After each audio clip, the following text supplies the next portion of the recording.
നിന്നുകവിൽ ഹൃദയത്തിനാനന്ദമേ. ഈ പ്രാവശ്യത്തെ സാക്ഷ്യത്തിലെ മനോഹരമായ 2 പ്രാർത്ഥനകളുണ്ട്. ഈ പ്രാവശ്യത്തെ സാക്ഷ്യത്തിലെ 2 പ്രാർത്ഥനകളുണ്ട്. വളരെ മനോഹരമായ പ്രാർത്ഥന. ഭർത്താവും ഭാര്യയും കൂടിയാണ് സാക്ഷ്യം പറഞ്ഞിരിക്കുന്നത്. 2 നോൺ ക്രിസ്ത്യൻസാണ്. നിഷ ആലുവ അവരുടെ ഹസ്ബൻഡുമാണ്. അപ്പോൾ എനിക്ക് ആ സാക്ഷ്യം കേട്ടപ്പോൾ എൻ്റെ മനസ്സിൽ വന്നത്, ഇവർ 2 പേരും പ്രാർത്ഥിക്കുന്ന പ്രാർത്ഥനയുടെ കണ്ടൻറ്റ് വൈസ് ഭയങ്കര റിച്ചാണ്. അതിൻ്റെ ഉള്ളടക്കം ഭയങ്കര പോഷിതമായിട്ടുള്ളതാണ്. എന്താ പ്രാർത്ഥിക്കുന്നത്? ഒന്ന്, ഒരു കാര്യം മനസ്സിലാക്കേണ്ടത്, ഈ ഹസ്ബൻഡിന് വിശ്വാസമില്ല, ഒന്നിലും വിശ്വാസമില്ല. അതാണ് സംഭവം. അങ്ങനെയൊക്കെ ഒന്നിലും വിശ്വാസമില്ല. വൈഫിന് വിശ്വാസമുണ്ട്. അപ്പോൾ ഒരു ദിവസം അപ്പന് അസുഖം വന്നപ്പോൾ വൈഫ്, അവർ നേഴ്സാണ്, പ്രൊഫഷണൽ നേഴ്സാണ്. ഹസ്ബൻഡിനോട് പറഞ്ഞു, അപ്പൻ്റെ അസുഖം എന്ന് വെച്ച് കഴിഞ്ഞാൽ അപ്പൻ 84 വയസ്സുള്ള പ്രായമുള്ള ആളാണ്, രോഗിയാണ്. ഭയങ്കര ഈ സോറിയാസിസ് പോലെ മുതുക് മുഴുവനും ഇങ്ങനെ പഴുത്ത് അഴുകുകയാണ്. അപ്പോൾ എല്ലാവരും ബന്ധുക്കളൊക്കെ വന്ന് കണ്ടിട്ട് പറയണത് അപ്പം പെട്ടെന്ന് പോകും എന്നാണ് പറയണത്. എല്ലാവരും അങ്ങനെയാണ് പറയണത്, അപ്പം പെട്ടെന്ന് പോകും. അപ്പോൾ ഹസ്ബൻഡ് വൈഫിനെ വിളിച്ച് പറയും, എടി ഇനി മണിക്കൂറുകളേ ഉള്ളൂ, അപ്പം പെട്ടെന്ന് പോകും എന്നാണ് എല്ലാവരും പറയണമെന്ന് പറയും. അപ്പം നിൽക്കാൻ പറ്റുന്നില്ല, ഇരിക്കാൻ പറ്റുന്നില്ല, ശ്വാസം കിട്ടണില്ല, പരമസാണ്. വൈഫ് പെട്ടെന്ന് പറയണത്, നിഷ പെട്ടെന്ന് പറയണത്, നിങ്ങൾ ആ ഉടമ്പടി തൈലം എടുത്ത് അപ്പൻ്റെ മുതുകിൽ പെരട്ടാൻ പറയും. അപ്പം നേരത്തെ ഇതുപോലെ പറയുമ്പോൾ വൈഫ് പറയുമ്പോൾ ഈ ഹസ്ബൻഡ് പറയും, നീ ഒരു നേഴ്സല്ലേ, നീ ഇപ്പോഴും ഇങ്ങനെയുള്ള കാര്യങ്ങളൊക്കെയാണ് പറയണത്. ഇത് നിൻ്റെ പ്രൊഫഷനിൽ നീ സയൻറ്റിഫിക്കായിട്ട് ഹീലിംഗ് പഠിച്ചിട്ടുള്ള ആളാണ്, പിന്നെ നീ എന്തിനാ ഇങ്ങനെ സംസാരിക്കണം എന്ന് ചോദിക്കും. അപ്പോൾ അദ്ദേഹം അവരുടെ വർത്തമാനത്തെ തടയും. പക്ഷേ ഇപ്പോഴത്തെ പ്രശ്നം അതല്ല. ഇപ്പോൾ ഈ അപ്പൻ്റെ ഈ വിഷയത്തിൽ മരുന്നിനൊന്നും ചെയ്യാനില്ല, അതാണ് വിഷയം. നമുക്കറിയാമല്ലോ, ഒരു ടൈം കഴിഞ്ഞാൽ പിന്നെ ആർക്കും ഒന്നും ചെയ്യാൻ പറ്റത്തില്ല. ഒരു ടൈം കഴിഞ്ഞാൽ ആർക്കും ഒന്നും ചെയ്യാൻ പറ്റത്തില്ല. അതെപ്പോഴും നമ്മൾ ഓർത്തേക്കണം. നിങ്ങൾ എത്ര അടുപ്പമുള്ളവരായാലും നമ്മളുടെ ഒരു സ്റ്റേജ് കഴിഞ്ഞാൽ പിന്നെ ആർക്കും നമ്മളെ സഹായിക്കാൻ പറ്റത്തില്ല. ഇതുപോലെ ഇപ്പോൾ ഹസ്ബൻഡ് മനസ്സിലായി, ഒരു ഓപ്ഷൻ ഇല്ല. നമ്മളെല്ലാവരും ഒരു ഓപ്ഷൻ ഇല്ലാത്ത, ഇനിയൊരു തിരഞ്ഞെടുപ്പ് സാധ്യമല്ലാത്ത, തിരഞ്ഞെടുപ്പ് എന്ന് പറയുമ്പോൾ ഇലക്ഷനല്ലേ, നമ്മുടെ ജീവിതത്തിന് ഒരു പോകുംവഴിക്ക് വേറൊരു മാർഗമില്ലാതെ വരുന്നൊരവസ്ഥ എല്ലാവരുടെ മുമ്പിലും. നമ്മളിത് അത് വരും എന്ന് ഉറപ്പാണ്. അത് എപ്പോൾ വരുമോ നമുക്കറിയത്തില്ല.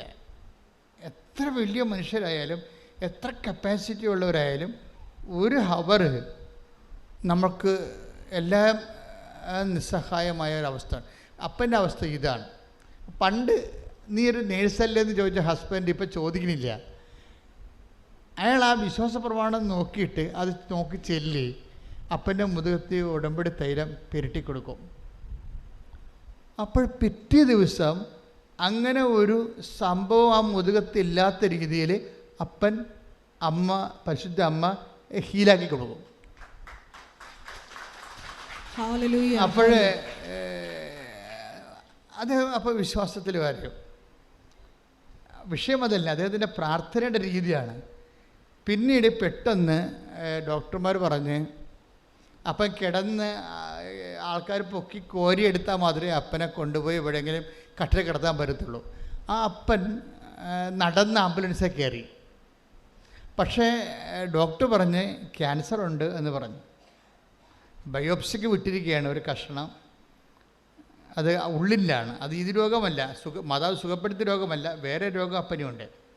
അത് ബയോപ്സിക്ക് വിട്ടിരിക്കുകയാണെന്ന് പറഞ്ഞു. അതോടുകൂടി ഈ മനുഷ്യൻ വിറച്ചുപോയി. ഈ മനുഷ്യൻ നേരെ വന്ന് മാതാവിൻ്റെ അടുത്ത് ഇവിടെ നിന്ന് വെച്ച്, നിങ്ങൾക്കറിയാമല്ലോ കുറേ പേര് അങ്ങനെ കുറേ മനുഷ്യരുണ്ട്. രാവിലെ ഇങ്ങോട്ട് വരും, മാതാവിനെ നോക്കിക്കൊണ്ട് മണിക്കൂറോളം നിൽക്കും. അപ്പോൾ ഈ മനുഷ്യൻ ഇവിടെ വന്നിച്ചും മാതാവിനോട് പറയുന്നൊരു പ്രാർത്ഥന ഉണ്ട്. അതാണ് എൻ്റെ പോയിൻ്റ്.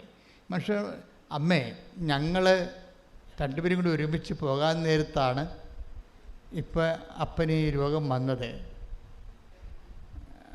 അപ്പം ഞങ്ങൾക്ക് പോകാതിരിക്കാൻ പറ്റത്തില്ല.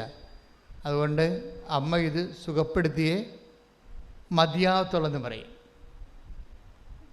എന്ന് വെച്ച് കഴിഞ്ഞാൽ അതൊരു കാർക്കശ്യം പോലെയാണ്. അദ്ദേഹം പറഞ്ഞിരിക്കുന്നത് ഇതാണ്, ഈ സമയത്ത് മാതാവേ ഈ സമയത്ത് പരീക്ഷിക്കരുത്. അതായത് അപ്പോൾ കുറച്ച് ടോൺ മാറി. എന്താണ്, അവരെല്ലാം ഒരുക്കി പോകാൻ നേരത്തിലാണ് അപ്പന് ക്യാൻസർ ആണെന്ന് പറയണത്. അപ്പോൾ ആ മനുഷ്യൻ നേരെ വന്ന് മാതാവിനോട് പറഞ്ഞു, മാതാവേ ഈ സമയത്ത് പരീക്ഷിക്കരുത്.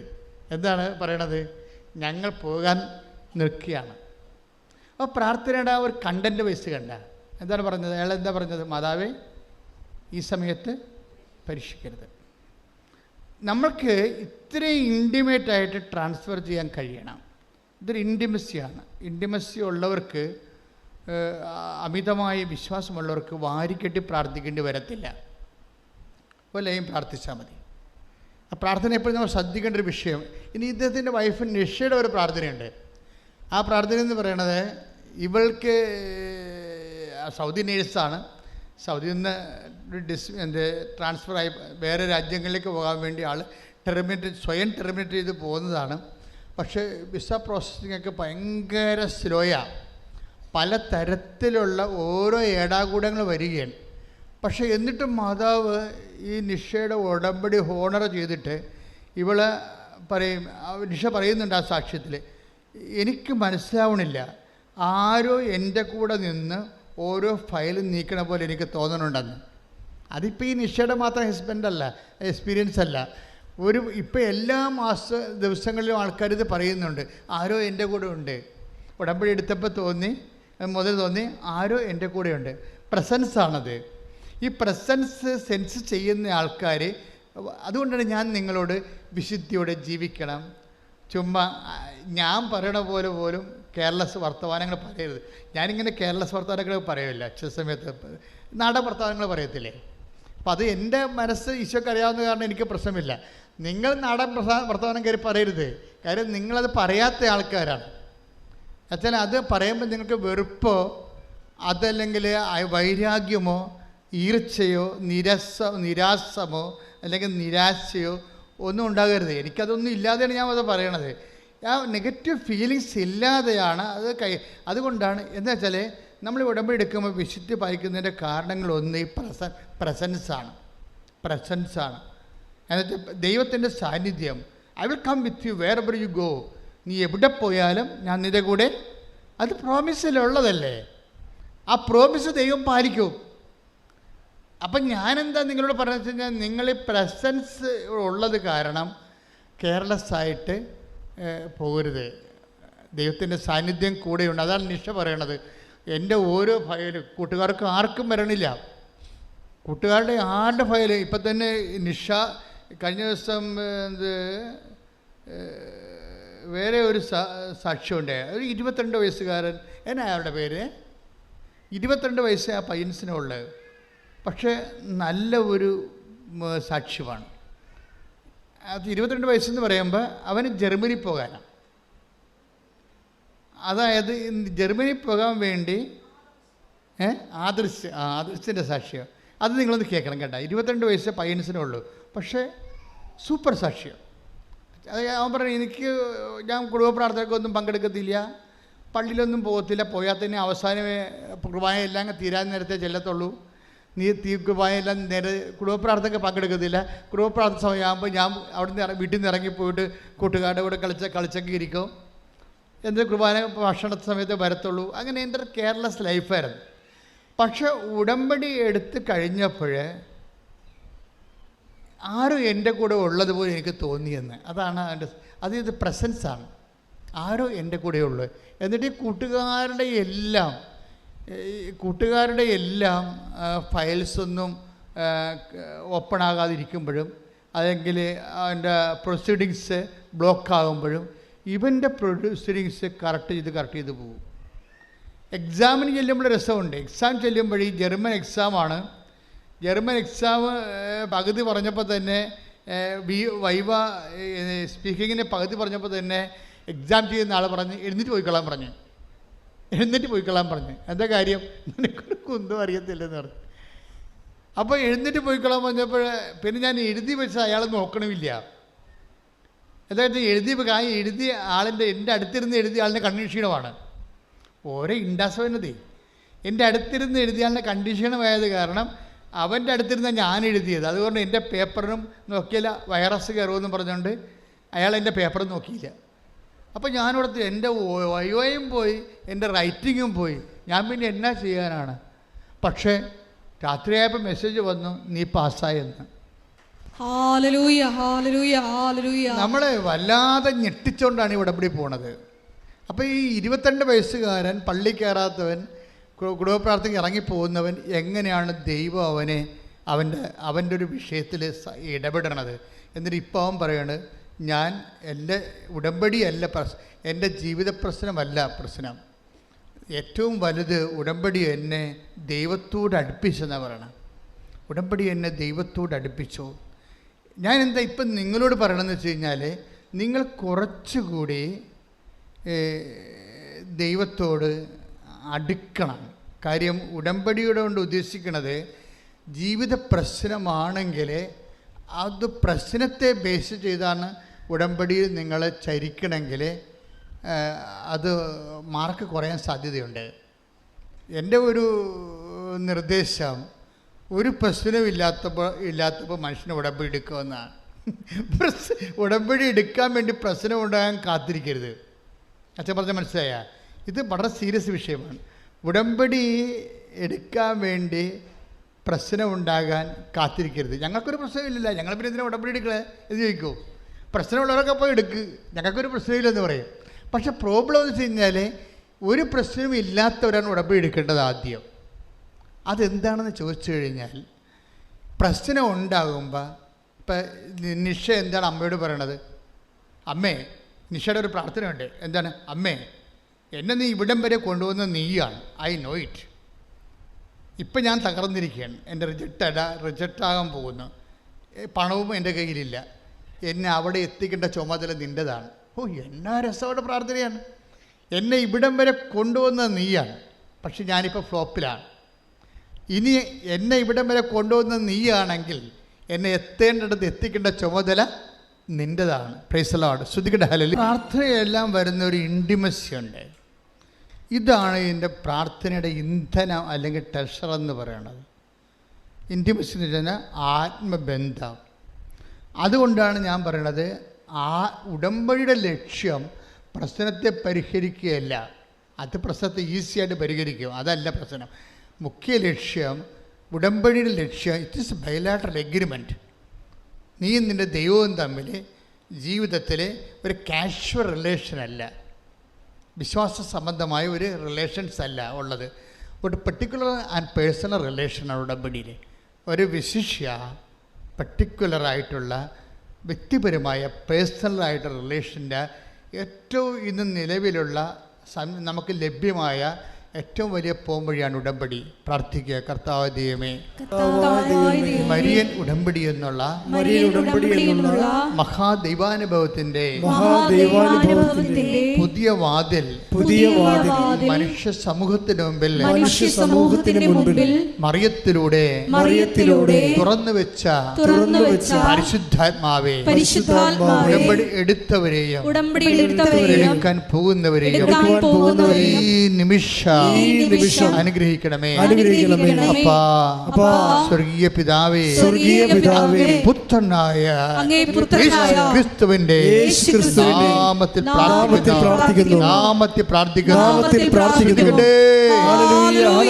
ഇന്റിമേറ്റ് ആൻഡ് അമീക്കബിൾ റിലേഷൻ എന്ന് വെച്ച് കഴിഞ്ഞാൽ വളരെ ആത്മബന്ധവും സ്നേഹോജ്വലവുമായ ഒരു ബന്ധം ആണ് ഉടമ്പടിയുടെ ഒരു ടാൻജിബിൾ റിസൾട്ട്, സ്പർശ്യമായ ഒരു ഫലമെന്ന് പറയുന്നത്. അപ്പം എന്താ നിങ്ങൾക്ക് ചെറുക്ക് പറ്റണത്? നിങ്ങൾ ഉടമ്പടിയുടെ ഫലം നിങ്ങൾ വെച്ചിരിക്കുന്ന നിയോഗത്തിൻ്റെ നിവൃത്തിയായിട്ടാണ് നിങ്ങൾ മനസ്സിലാക്കി വച്ചിരിക്കുന്നത്. It is much more than that. നമ്മളെല്ലാവർക്കും നിങ്ങളെ ഉടമ്പടിയുടെ ഫലത്തെ റെഡ്യൂസ് ചെയ്തിരിക്കണം. എങ്ങനെ അറിയാമോ? ഉടമ്പടി എന്ന് പറഞ്ഞാൽ നിങ്ങൾ വെച്ചിരിക്കുന്ന നിയോഗത്തിന് നിവർത്തി കിട്ടുകയാണ്. It is very easy. അതല്ല പ്രശ്നം. ഇതിൻ്റെ ഒരു അൾട്ടിമേറ്റ് എൻഡുണ്ട്, ആത്യന്തികമായ ഒരു ലക്ഷ്യമുണ്ട്. അതെന്ന് പറയണത് ദൈവമായിട്ട് ഒരു കാലത്തും സാധിക്കാത്ത ഒരു റിലേഷൻ, ബന്ധം. ഇപ്പം ഞാനൊരു കാര്യം നിങ്ങളോട് ചോദിക്കട്ടെ. ഈ കർത്താവ് ഒരു പ്രാവശ്യം ശിഷ്യന്മാർ സഞ്ചരിച്ചിരുന്ന വള്ളത്തിൽ കിടന്ന് ഉറങ്ങിപ്പോയില്ലേ? ഇല്ലേ? എനിക്കറിയാം കഥ. അപ്പോഴേ വലിയ കാറ്റുണ്ടായിരുന്നു. കോളും പേമാരിയും പ്രകൃതിക്ഷോഭവും കടൽക്ഷോഭവും ഒരുമിച്ച് വന്ന് വള്ളത്തിൽ വെള്ളം അടിച്ചു കയറി ഇവർ മുങ്ങാൻ പോയപ്പോൾ ശിഷ്യന്മാർ പറയുന്നൊരു വർത്തമാനമുണ്ട്. എന്താണെന്നറിയാമോ? കർത്താവേ, ഞങ്ങൾ നശിക്കാൻ പോകുന്നു, നിനക്കൊരു ഗൗനമില്ലേ എന്നാണ്. കർത്താവേ ഒന്ന് പറഞ്ഞേ, കർത്താവേ, ഞങ്ങൾ നശിക്കുന്നതിൽ നിനക്കൊരു ഗൗനമില്ലേ? നീ ഗൗനിക്കുന്നില്ലേ? ഇപ്പം കർത്താവിനെ കുറ്റപ്പെടുത്തിയാണ് ചോദിക്കുന്നത്. പ്രാർത്ഥനയിൽ ദൈവത്തെ കുറ്റപ്പെടുത്തുക. ഇത് പത്രോസിൻ്റെ വായിൽ നിന്ന് വന്നൊരു പ്രാർത്ഥനയാണ് ശരിക്കും പറഞ്ഞാൽ. ഈ പ്രാർത്ഥനയെ സ്കാൻ ചെയ്ത് നോക്കുമ്പോൾ നമുക്ക് എന്താ മനസ്സിലാകണത്? കർത്താവെ, ഞങ്ങൾ നശിക്കുന്നു, നിങ്ങൾക്ക് അങ്ങനെ കുറ്റപ്പെടുത്തി പ്രാർത്ഥിക്കാൻ പറ്റുമോ? പറ്റത്തില്ല. എന്താ കാര്യം? ബന്ധമില്ല. മനസ്സിലായില്ലേ? അപ്പോൾ എന്നോട് പറയും, അച്ഛാ, എന്നോടിപ്പോൾ ഞാൻ പിള്ളേരെ പ്രാർത്ഥിക്കുമ്പോൾ പറയും, ചിലത് എൻ്റെ കയ്യെ കയറി പിടിക്കും. എന്താണ്? അച്ഛൻ പിടിച്ചില്ലെങ്കിൽ അച്ഛൻ അവിടെ പോയി ഇരിക്കുമല്ല. അത് കാരണം വിഷയം സീരിയസ് ആയതുകൊണ്ട് കയ്യെ പിടിക്കും. ഞാൻ പറയും, എന്തടി? അതേ, ഞാനിപ്പോൾ 10ാമത്തെ പ്രാവശ്യമാണ് ഇത് എഴുതാൻ പോണത്, ഇനി എന്നെക്കൊണ്ട് എഴുതിക്കത്തില്ല. എന്താണ്? OET IELTS ആണേ. ഞാനീ 10ാം പ്രാവശ്യമാണ് ഇപ്പോൾ എഴുതാൻ പോണത്, ഇനി കാശില്ല എഴുതാൻ. ഞാൻ പറഞ്ഞു, നീ എന്നോട് എന്നെ പിടിച്ചെടുത്തിയ പോലെ മാതാവിനെ പിടിച്ചെടുത്താൻ പറഞ്ഞു. എന്താ കാര്യം? അവൾ പറഞ്ഞ കറക്റ്റാണ്, പക്ഷെ അവൾ പറയുന്ന രീതി തെറ്റാണ്. ഇപ്പോഴും ആ പ്രാർത്ഥനയെ അപേക്ഷയാണ്. ഇപ്പം നിഷയുടെ പ്രാർത്ഥന എന്താണ്? എന്നെ ഇവിടം വരെ എത്തിച്ചത് നീയാണ്, നിൻ്റെ കടമയാണ് എന്നെ അന്ത്യം വരെ എത്തിക്കേണ്ടത്. അതൊരു കമാൻഡാണ്. പക്ഷെ അതിൻ്റെ അകത്ത് വരുന്ന അതിൻ്റെ സ്റ്റഫ് എന്താ? ഒരു ഇൻറ്റിമസിയാണ്. നമുക്കതുപോലെ പറയാൻ പറ്റണില്ല. എന്താ കാര്യം? നമുക്ക് ആ ഇൻറ്റിമസി ഇല്ല. പ്രാർത്ഥനയുടെ കണ്ടൻറ്റ് ബേസിൽ ഏറ്റവും പ്രധാനപ്പെട്ട ഘടകം ഇൻറ്റിമസിയാണ്. ഇൻറ്റിമസി എന്ന് പറയുന്നത് എന്താണ്? ആന്തരിക ആത്മബന്ധം. ആന്തരിക ആത്മബന്ധമാണ്. ഈ ഉടമ്പടിയിൽ നമ്മൾ രോഗികളെ കാണുന്നു, അല്ലേ? രോഗികളെ കാണുമ്പോൾ നമ്മൾ ആരായിട്ടാണ് രോഗികളെ കാണുന്നത്? 25-35 അനുസരിച്ചാണ്. മത്തായി സിയുടെ സുവിശേഷം, take the word of God, മത്തായി 25-35. ശ്രുതിക്കട്ടെ, ഹല്ലേലൂയ. എന്തെന്നാൽ എനിക്ക് വിശന്നു, നിങ്ങൾ ഭക്ഷിക്കാൻ തന്നു, എനിക്ക് ദാഹിച്ചു, നിങ്ങൾ കുടിക്കാൻ തന്നു, ഞാൻ പരദേശിയായിരുന്നു, നിങ്ങൾ എന്നെ സ്വീകരിച്ചു. ഞാൻ രോഗിയായിരുന്നു, നിങ്ങൾ എന്നെ സന്ദർശിച്ചു. അപ്പം ഞാനെന്നാ പറയണത്, മനസ്സിലായില്ലേ? ഉടമ്പടിയിൽ നമ്മളൊരു രോഗിയെ കാണാൻ പോകുമ്പോൾ നിങ്ങൾ പറയരുത് നമ്മുടെ അയൽവാസിയായ ജോണമ്മ ചേച്ചിയാണെന്ന് പറയരുത്. അതാണ് പ്രശ്നം കിടക്കുന്നത്. ഇവിടെയാണ് ഒരു ഉടമ്പടി മിസ്റ്റേക്ക് സംഭവിക്കുന്നത്. അതായത് നിങ്ങൾ രോഗികളെ കാണാൻ പോകുമ്പോൾ ഇയാൾ അറിയത്തില്ലേ നമ്മുടെ അയൽവാസിയാണേ, ഇന്ന ആളാണെന്ന് പറയും. അങ്ങനെയല്ല, അയാളല്ലത്. ആരാണത്? ഞാൻ രോഗിയായിരുന്നു. മനസ്സിലായില്ലേ? ആ ഇല്ലാത്തവനുമായിട്ട്, വേദനയുള്ളവനുമായിട്ട്, കണ്ണീരുള്ളവനുമായിട്ട് കർത്താവ് താതാത്മ്യപ്പെട്ടിട്ടുണ്ട്. ഈ താതാത്മ്യീകരണം തിരിച്ചറിയുന്നിടത്ത് വെച്ചാണ് നമ്മളുടെ സാമൂഹ്യ പ്രവർത്തനം ഇരിക്കുന്നത്. യേശു ക്രിസ്തുവിനെ ഇല്ലായ്മക്കാരനും വല്ലായ്മക്കാരനിലും അവൻ്റെ ഇല്ലായ്മയും വല്ലായ്മയും അവിടെ യേശു ക്രിസ്തുവാണെന്ന് നമ്മൾ തിരിച്ചറിയുന്നിടത്ത് ആണ് ഇപ്പോൾ സഭയ്ക്ക് വന്നിരിക്കുന്ന ദുരന്തം എന്താണെന്നറിയാവോ? കുറേ അണ്ണന്മാർ പോയി MSW എടുത്തുകൊണ്ട് വന്ന് സോഷ്യൽ സർവീസിൽ ഇരിപ്പുണ്ട്. എന്താ പ്രശ്നം വരാവണത്? സഭയുടെ സോഷ്യൽ പ്രവർത്തനമല്ല നടക്കുന്നത്. ശാസ്ത്രീയമായ സാമൂഹ്യ പ്രവർത്തനത്തിലൂടെ സാങ്കേതികമായി കിട്ടിയിരിക്കുന്ന കുറച്ച് ജ്ഞാനം കൊണ്ട് ഉണ്ടാക്കി വെക്കുന്ന കുറച്ച് വർക്ക്സാണത്. അത് ചിലപ്പോൾ സോഷ്യൽ വർക്കായിരിക്കാം, ക്രിസ്തുവുമായിട്ട് അതിന് ബന്ധമില്ല. ക്രിസ്തുവുമായിട്ട് ബന്ധമുണ്ടെങ്കിൽ ഇല്ലായ്മക്കാരന്, വല്ലായ്മക്കാരന്, രോഗികളിൽ, തകർച്ചയുള്ളവന്, ഇപ്പം ഇന്ന് തന്നെ ഈ ആനന്ദം, അവൻ്റെ പേരെന്നെ ആദർശ പറയുന്നൊരു സാക്ഷ്യമുണ്ട്. എനിക്ക് ഭയങ്കര പാടാണ് ഈ ആൾക്കാർക്കൊക്കെ സഹായിക്കാൻ വേണ്ടി, അങ്ങനെ ഒരു മനസ്സെൻ്റെ കയ്യിലില്ല.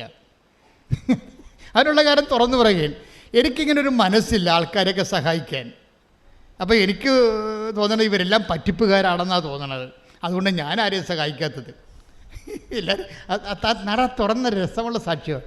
അവരെല്ലാം പറ്റിപ്പുകാരാണെന്ന് തോന്നണം. അപ്പം ഞാൻ പിന്നെ സാമ്പത്തികമായിട്ട് ആരെങ്കിലും സഹായിക്കണമെന്നുണ്ടെങ്കിൽ എനിക്കറിയണം അത് കറക്റ്റാണെന്നറിയണം, എന്നാൽ മാത്രമേ ഞാൻ സഹായിക്കത്തുള്ളൂ. അപ്പം അങ്ങനൊരു മനസ്സാണ് എൻ്റേത്. പക്ഷേ ഇപ്പം എന്ത് ചെയ്യാന്നറിയാമോ, എനിക്ക് തോന്നി പലരും വന്ന് എന്നോട് ചോദിച്ചു, ചേട്ടായി ഞങ്ങൾ ഇത്തിരി ജർമ്മൻ പഠിപ്പിച്ച് തരുമോ? എന്നെക്കാൾ ഇളയ പിള്ളേർ വന്ന് വെച്ചാൽ എന്നോട് ചോദിച്ചേ, ചേട്ടായി ഞങ്ങൾ ഇത്തിരി ജർമ്മൻ പഠിപ്പിച്ച് തരുമോ? അപ്പോൾ ഞാൻ 5 പേർക്ക് ജർമ്മൻ പഠിപ്പിച്ചു കൊടുത്തു. അതാണ് എൻ്റെ ഉടമ്പടിയിലെ പരസ്നേഹ പ്രവൃത്തികൾ. ദാറ്റ് മീൻസ് എന്താണ്? ഈശോ അവിടെയും താതാമ്യപ്പെടുകയാണ്. എന്താ പ്രശ്നം? ഈശോയ്ക്ക് ജർമ്മൻ അറിയാൻ പാടില്ല, അതുകൊണ്ട് ഞാൻ ജർമ്മൻ പഠിപ്പിച്ചു കൊടുത്തു. മനസ്സിലായില്ലേ? നമ്മുടെ സാമൂഹ്യ പ്രവർത്തനങ്ങൾ പോലും അത് ഈശോ ആണ് എന്നിലൂടെ, അവനിലൂടെ എന്നോട് ആവശ്യപ്പെടുന്നത് കണ്ടുകൊണ്ട് ഞാൻ ഈശോയുടെ വാക്കുകളെ ഹോണർ ചെയ്തുകൊണ്ട് നിങ്ങൾ ദൈവത്തിൻ്റെ ജോലി ചെയ്യുമ്പോൾ ഈ ഇൻറ്റിമസി ഉണ്ടാകും. അല്ല ഇൻറ്റിമസി ഉണ്ടാകത്തില്ല. ദൈവം ആത്മാർത്ഥ ദൈവമാണ്. അതുകൊണ്ട് നമ്മളെ കഷ്ടപ്പെടുത്തുന്ന ഇപ്പോൾ അദൃശ്യ പറയുന്നത് എന്താണ്? ഇപ്പം ഞാൻ ജർമ്മൻ പഠിപ്പിച്ച് മഴ കൊടുക്കാൻ മാത്രമല്ല, രോഗികളെ കാണാൻ പോകും. ഞാൻ പിന്നെ ഭക്ഷണമില്ലാത്തൊക്കെ ഭക്ഷണം എത്തിച്ച് കൊടുക്കും. ടോട്ടൽ 22 വയസ്സുകാരൻ ടോട്ടലി ചേഞ്ചായി. 22 വയസ്സുകാരന് ഒരൊറ്റ ഉടമ്പടി കൊണ്ട് ഇത്രയും ചേഞ്ച് ചെയ്യാൻ പറ്റുമെങ്കിലേ ഉടമ്പടിയേക്കാൾ നല്ലൊരു സംവിധാനം ഇപ്പം ഇല്ലെന്നല്ല എൻ്റെ അർത്ഥം. കൈയിടിച്ച് കർത്താവ് ഡെലിവറി ചെയ്യുക. ഉടമ്പടി എന്ന വലിയ പദ്ധതിക്ക് നന്ദി പറയുന്നു.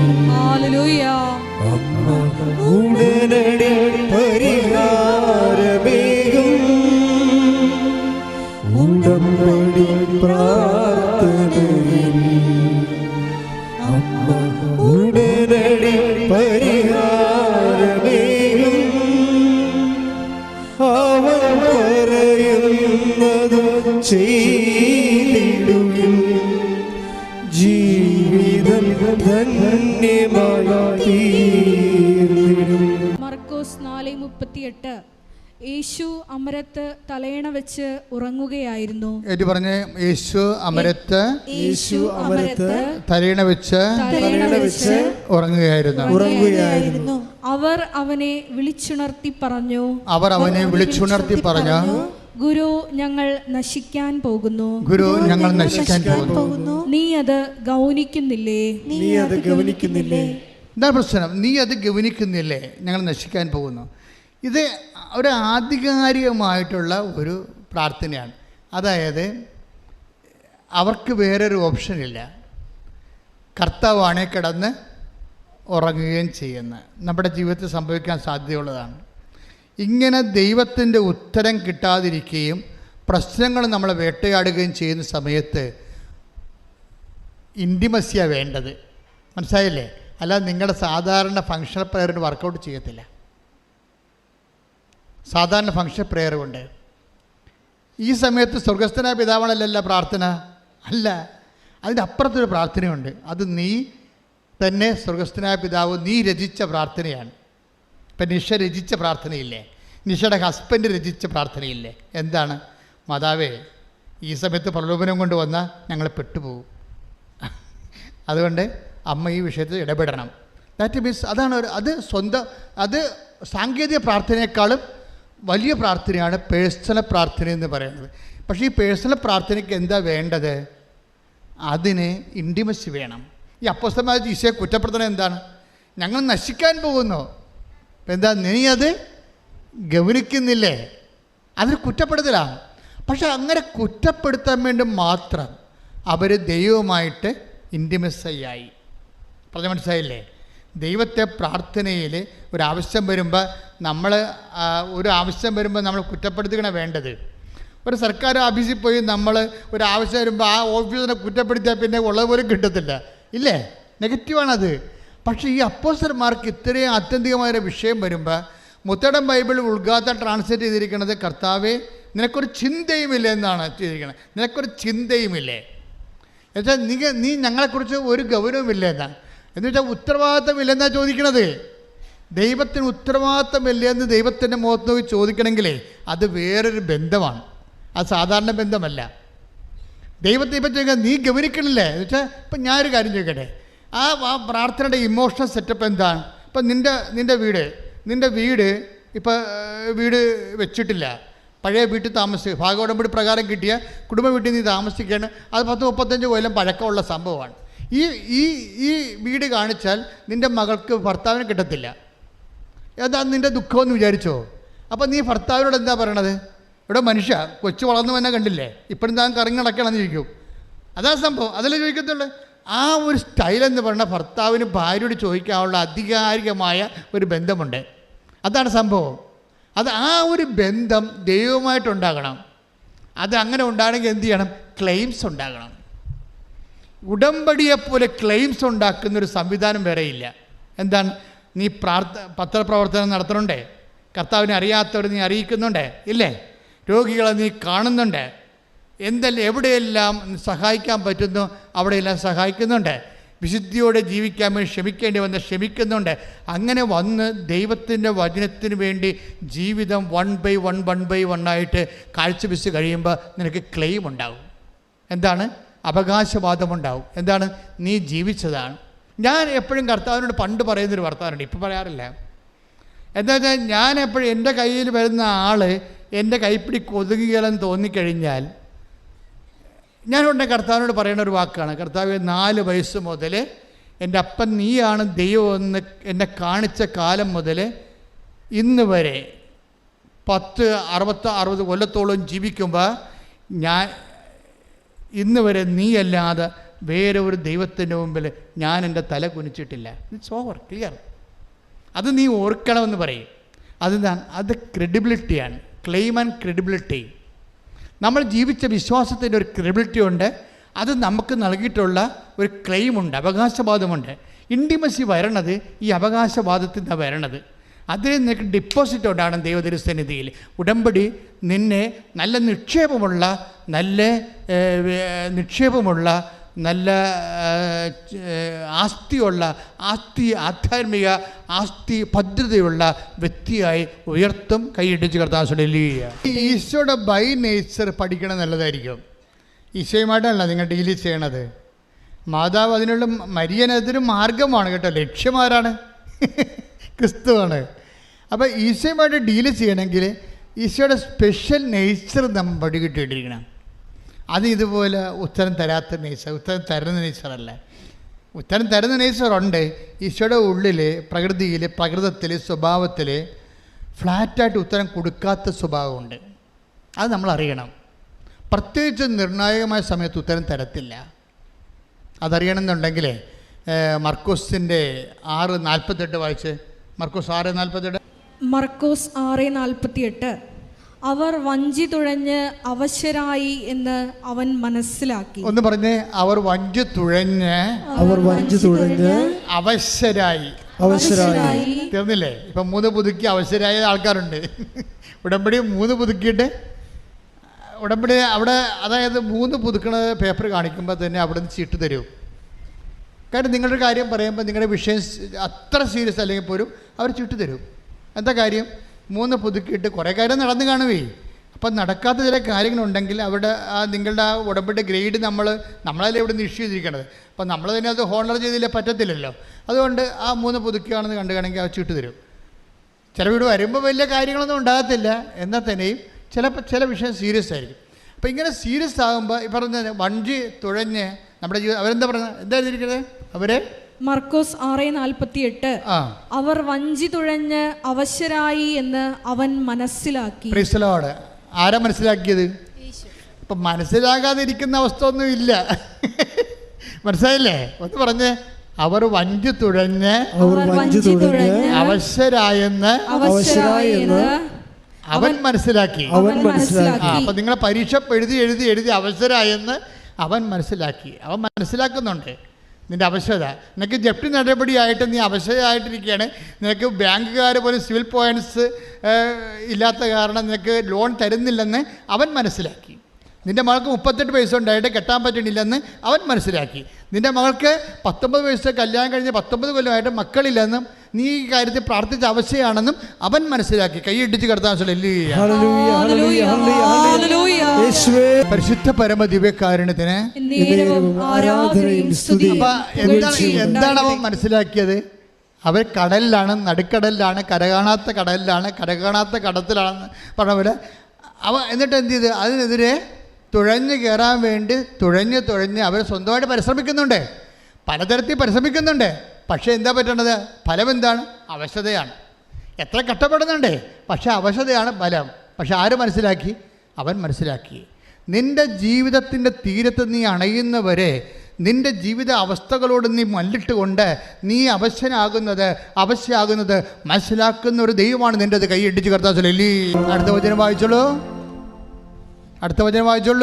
കാരണം കാറ്റ് പ്രതികൂലമായിരുന്നു. Praise the Lord. അവർ അവശരായിരുന്നു. എന്താണ് കാരണം? എന്താണ്? കാറ്റ് പ്രതികൂലം. അപ്പം നമ്മുടെ ജീവിതത്തിൽ അങ്ങനെയാണ്, കാറ്റ് പ്രതികൂലമാകും ചില സമയത്ത്. ചില ബന്ധുക്കാരെല്ലാം ഇപ്പം ഈ അവൻ്റെ ആദർശൻ്റെ സാക്ഷ്യം എന്താ? ആദർശന് മര്യാദക്കൊരു ജോലി ഉണ്ടായിരുന്നവനാണേ. മര്യാദക്കൊരു ജോലി ഉണ്ടായിരുന്നതാണ്, അത്യാവശ്യം ശമ്പളം കിട്ടുമായിരുന്നു. അപ്പോൾ അവനാണ് തലയിൽ ജർമ്മൻ പഠിക്കണമെന്ന് ജർമ്മനിയിൽ പോകണമെന്ന് തോന്നിയത്. അപ്പോൾ ആ ശമ്പളം ഉണ്ടായിരുന്ന ജോലി, നാട്ടിൽ വലിയ കുഴപ്പമില്ല ജീവിക്കാൻ പറ്റിയ ജോലി ഉണ്ടായിരുന്ന രാജിവെച്ചപ്പോൾ എന്ത് പറ്റി? ബന്ധുക്കൾ, സ്വന്തപ്പെടും നാട്ടുകാർ പിന്നെ പൊട്ട, പോഴ, വിഡ്ഢി എന്നൊക്കെ വിളിച്ച് കാറ്റ് പ്രതികൂലമായിരുന്നു. അതാണ് കർത്താവിൻ്റെ വചനം. ഇപ്പം ചില സമയത്ത് നിങ്ങളുടെ ജീവിതത്തിൽ നിങ്ങൾ ചെയ്ത തെറ്റിനെ നിങ്ങൾ അവശരാകുമ്പോൾ നാട്ടുകാരും വീട്ടുകാരും നിങ്ങളെ പൊട്ട, പോഴ, വിഡ്ഢി എന്നൊക്കെ വിളിക്കും. അപ്പം നിങ്ങൾ അവശരാകുന്ന സമയത്ത് തന്നെ നിൻ്റെ സാഹചര്യവും നിൻ്റെ വീട്ടു സാഹചര്യവും നിനക്കെതിരാകും. എന്നിട്ടും തുഴയുന്നവനാണ് അവനിൽ വിശ്വസിക്കുന്നവൻ. കൈയടിച്ച് കർത്താവില്ലേ. അപ്പം കാറ്റ് പ്രതികൂലമായിരുന്നു. സാഹചര്യം, ബന്ധുക്കൾ, സ്വന്തപ്പെട്ടവർ, ഭർത്താവ്, ഭാര്യ, കുഞ്ഞുങ്ങൾ എല്ലാവരും ചില സമയത്ത് പ്രതികൂലമാകും. അത് നമ്മുടെ ജീവിതത്തിൻ്റെ അവസ്ഥയാണ്. എങ്കിലും യെറ്റ് ഹി വെൻ്റ് ഓൺ, എന്നിട്ടും നമ്മൾ മുന്നോട്ട് പോകും. എന്താ കാരണം? അടുത്ത വചനം ഇതിനേക്കാൾ കഷ്ടമാണ്. അടുത്ത വചനം വായിച്ചേ. രാത്രിയുടെ 4-ാം യാമത്തിൽ. രാത്രിയുടെ 4-ാം യാമത്തിൽ. രാത്രിക്ക് എത്ര യാമം ഉണ്ടെന്ന് അറിയാമല്ലോ. രാത്രിയുടെ 4-ാം യാമമാണ് ഇത്. എത്രയാണ് വചനം? എത്രയാണിത്? മർക്കോസ് 6:48, 49, 50 വചനങ്ങളിലൂടെയാണ് പോണത്. ഇപ്പം എന്തൊക്കെ പ്രശ്നമുണ്ട്? കാറ്റ് പ്രതികൂലമായിരുന്നു. അപ്പോൾ എന്ത് സംഭവിച്ചു? രാത്രിയുടെ 4-ാം യാമം. ഉടമ്പടി 4-ാമത്തെ പ്രാവശ്യം പുതുക്കുമ്പോഴായിരിക്കും ചിലപ്പോൾ കർത്താവ് വരാൻ പോണത്. മനസ്സിലായില്ലേ? കാര്യം 1-ാം യാമം ഉണ്ട്, അത് 6 തൊട്ട് 9 മണി വരെയാണ്. ഉച്ച കഴിഞ്ഞ് വൈകുന്നേരം യഹൂദൻ്റെ കണക്കാണിത്, ബൈബിളിലുള്ളത്. അത് 6 മണി തൊട്ട് രാത്രി 9 മണി വരെയാണ് 1-ാം യാമം. 9 to 12, 12 മണി രാത്രി 2-ാം യാമം.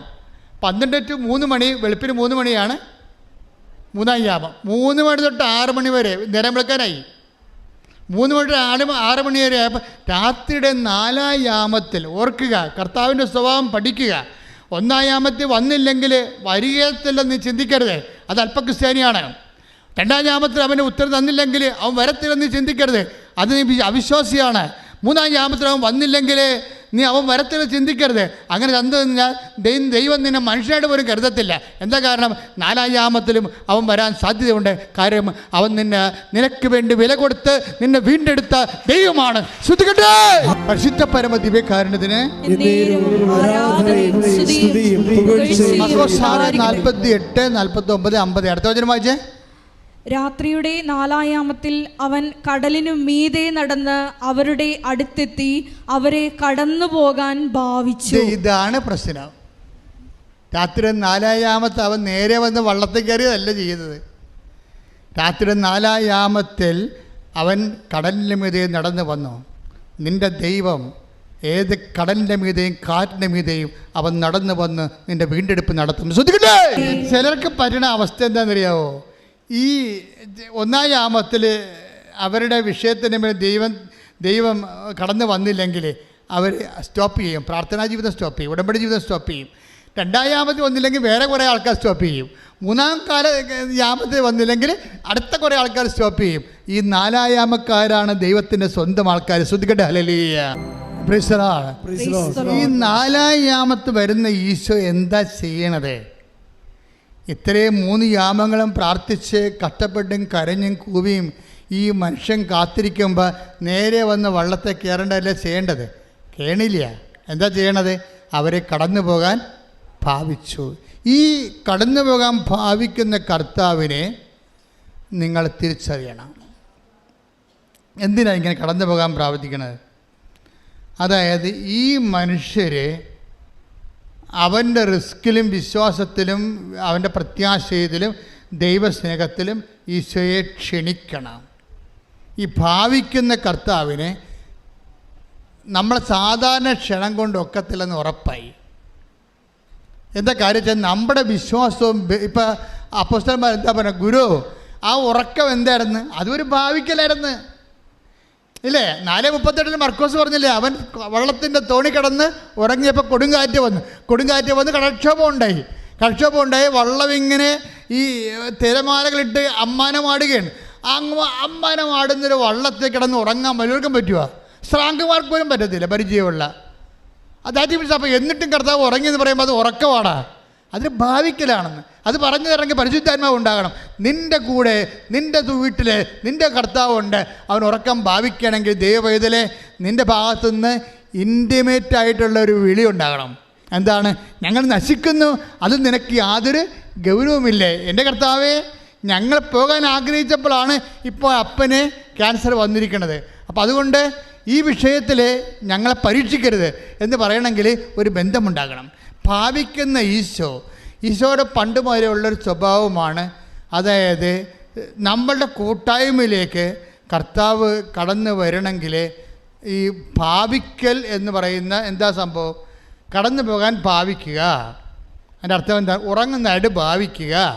ഇങ്ങനെ വരുമ്പോൾ എന്താ സംഭവിക്കണത്? നമ്മൾക്ക് നെറ്റ് ഇഫക്റ്റിൽ പ്രാർത്ഥന കേൾക്കുന്നില്ല എന്നുള്ള ഇഫക്റ്റാണ് ഉള്ളത്, അറിയാമല്ലോ. ദൈവത്തിന് ഭാവിക്കലാണത്, നമ്മളെ പറ്റിക്കണതാണ്, കളിപ്പിക്കണതാണ്. പക്ഷെ നമ്മുടെ അവസ്ഥ എന്താണ്? നമ്മുടെ വിസ പ്രോസസ് നടക്കണില്ല, PR കിട്ടണില്ല, ഇപ്പം തന്നെ ജപ്തിക്ക് ഓർഡർ വന്ന് നമ്മൾ അനുഭവിക്കുന്നത് ഭയങ്കരമായ സങ്കടങ്ങളാണ് അനുഭവിക്കുന്നത്. ഈ സങ്കട സമയത്തുള്ള ഭാവിക്കലിന് ദൈവത്തെ കക്ഷി ചേർക്കുന്നതിന് നിലവിലുള്ള നിൻ്റെ അശാരം പുശാരം വിശ്വാസം പോരെന്നർത്ഥം, ആത്മബന്ധം ഉണ്ടാവണം നടത്താം. മനസ്സിലായില്ലേ? ഇതുകൊണ്ടാണ് ഉടമ്പടി ചെയ്യുമ്പോൾ അത് ഇത്തിരി മെനയായിട്ട് ചെയ്യണം, വൃത്തിയായിട്ട് ചെയ്യണം. ആക്കാനും വേണ്ടി ഓക്കാനിക്കണമെന്ന് അർത്ഥം. എൻ്റെ കർത്താവിന് വേണ്ടി ഞാൻ ഉടമ്പടി ചെയ്തു. അവൻ തന്നാലും തന്നില്ലേലും ഞാൻ കർത്താവിനോട് ഉടമ്പടിയായിട്ട് ജീവിക്കും. ശ്രദ്ധിക്കട്ടെ. Hallelujah, hallelujah, hallelujah.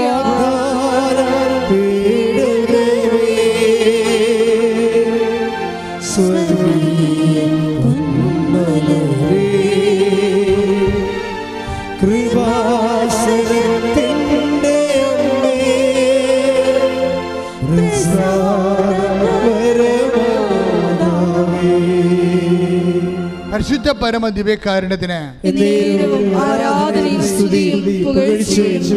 അപ്പോൾ നിങ്ങൾ എന്നോട് ചോദിക്കും, എന്ത് ചോദിക്കും? അച്ഛാ, ഇത്രയും നാളെ കഷ്ടപ്പെട്ടതും വിശ്വസിച്ചതും പ്രാർത്ഥിച്ചതും വെറുതെയായോ? ഈ പ്രാർത്ഥനയും ഉടമ്പടി ഒന്നുമില്ലാത്ത ആൾക്കാരൊക്കെ എന്നെക്കാൾ മുമ്പേ ജോലി കിട്ടിയല്ലോ, അവർ കല്യാണം കഴിച്ചല്ലോ, അവർക്കെല്ലാം പിള്ളേരായല്ലോ, എനിക്ക് മാത്രം പിള്ളേരുമില്ല, കല്യാണമില്ല, വീടുമില്ല. അപ്പോൾ ഒരു കാര്യം നിങ്ങൾ മനസ്സിലാക്കണം. ഈ ജീവിതത്തിന് വേണ്ടി മാത്രമാണ് നിങ്ങൾ യേശുക്രിസ്തുവിൽ പ്രത്യാശ അർപ്പിച്ചെങ്കിലേ സകല മനുഷ്യരെക്കാൾ നിങ്ങൾ ഹതഭാഗ്യരാണ്. ഈ ജീവിതത്തിന് വേണ്ടി മാത്രമാണെങ്കിൽ നിങ്ങൾ കുട്ടിജാതന സേവ ചെയ്താലും മതി. കുട്ടിജാതന സേവയിൽ പിന്നെ നിത്യജീവനം ഇല്ലല്ലോ. Take the word of God. ശ്രദ്ധിക്കട്ടെ. ഹല്ലേലൂയ. 15:19 വായിച്ചേ. 1 Korinthos 15:19. ഈ വാക്ക് കറക്റ്റ് മനസ്സിൽ സൂക്ഷിക്കണം. ഒന്ന് പറഞ്ഞു. 1 Corinthians 15:19. ഈ ജീവിതത്തിന് വേണ്ടി മാത്രം ക്രിസ്തുവിൽ പ്രത്യാശ വച്ചിട്ടുള്ളവരാണെങ്കിൽ നമ്മൾ എല്ലാ മനുഷ്യരെയും കാൾ നിർഭാഗ്യരാണ്.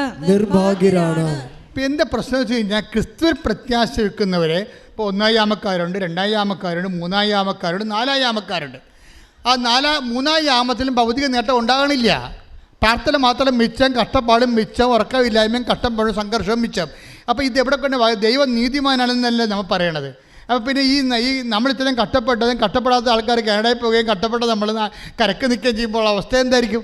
അപ്പോൾ നിങ്ങൾ മനസ്സിലാക്കണം, ഈ നമ്മളുടെ ക്യാഷ് ആൻഡ് കൈൻഡായിട്ട് ഇപ്പോൾ റീഫണ്ടബിൾ അല്ലാത്ത എല്ലാ പ്രാർത്ഥനയ്ക്കും ലക്ഷ്യം ഈ ജീവിതം മാത്രമല്ല, നിത്യജീവിതം കൂടിയാണ്. കൈയടിച്ച് കർത്താവിനെ പരിശുദ്ധ പരമദിവ്യകാരുണ്യത്തിന്.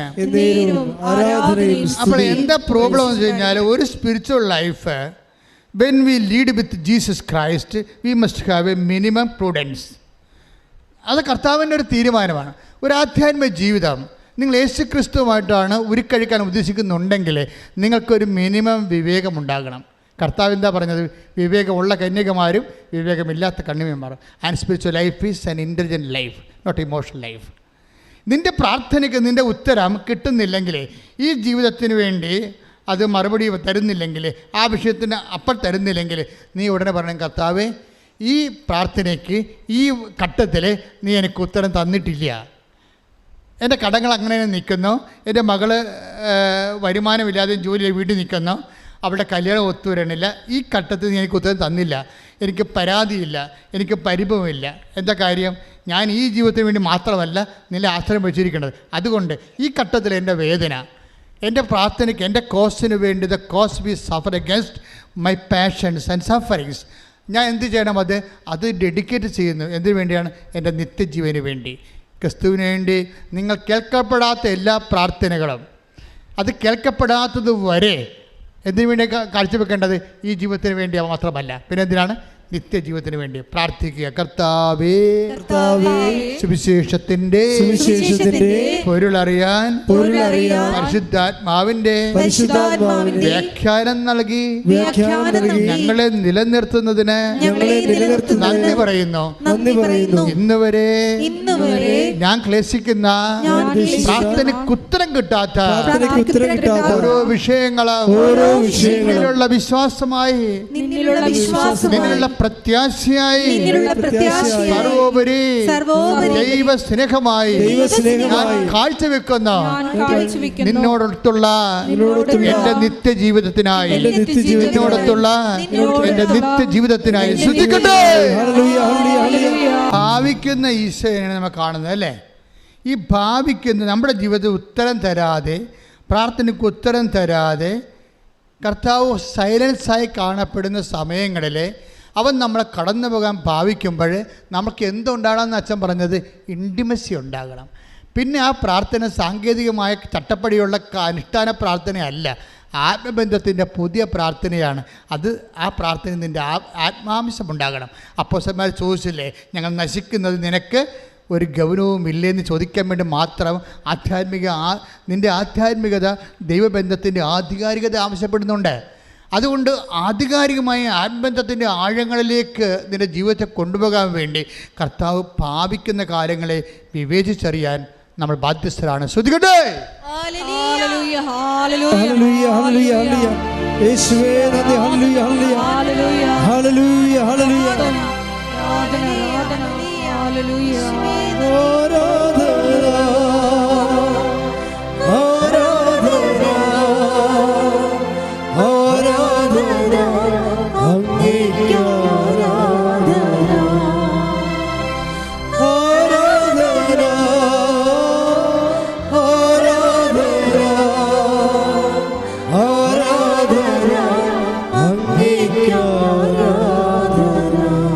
പരമദിവ്യകാരുണ്യത്തിന്.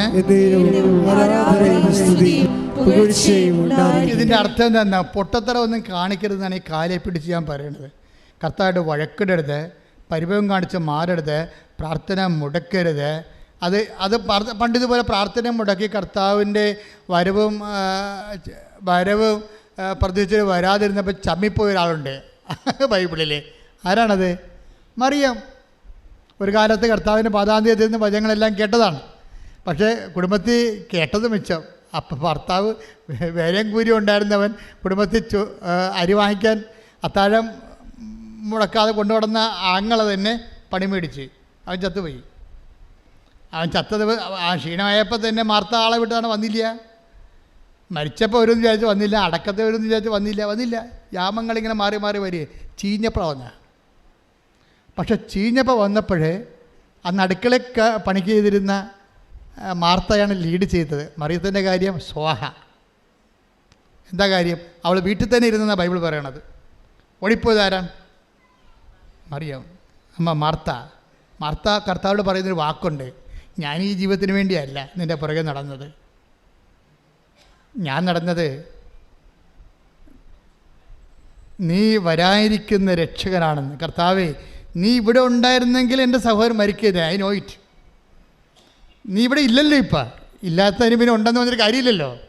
നീ ഇവിടെ ഉണ്ടായിരുന്നെങ്കിൽ എൻ്റെ സഹോദരൻ മരിക്കില്ലായിരുന്നു. പക്ഷേ എനിക്കൊരു കാര്യം അറിയാം, നീ ചോദിക്കുന്നത് എന്തും ദൈവം നിനക്ക് തരുമെന്ന് എനിക്കറിയാം.